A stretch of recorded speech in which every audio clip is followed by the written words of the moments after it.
أعوذ بالله من الشيطان الرجيم. بسم الله الرحمن الرحيم، والصلاة والسلام على سيدنا رسول الله محمد صلى الله عليه وآله أجمعين.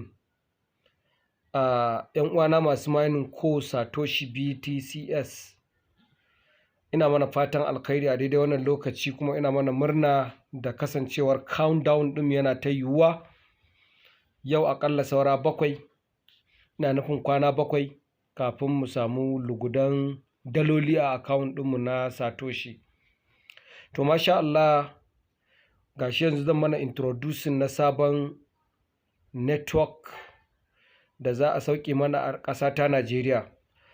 In na ce network services wanda yake tattare da web 3.0, wanda Elon Musk suka sami yarjejeniya kamar da kuka sani da shi da minista mai girma Dr. Fantami, ga yadda aka testing na ainihin network ɗin da za a ƙaddamar a ƙasa ta Najeriya cikin yardar Allah. Babu shakka gashi na an harba shi ya tafi isuwa sararin samaniya. Gashi nan in kun lura, Elon Musk yana ainihin kallon yadda kasancewar abin zai faru. To masha Allahu ala haza, ubangiji Allah tabaraka wa ta'ala ya sa da rabonmu, ya tsananta rabonmu. Kamar da kuka sani, masha Allahu, kamar da kuka sani, sun yi magana ba da naira za a biya ba, ma'ana za a na ainihin subscribing din a network din nasu ba da naira ba ne, za a na biya ne da dala.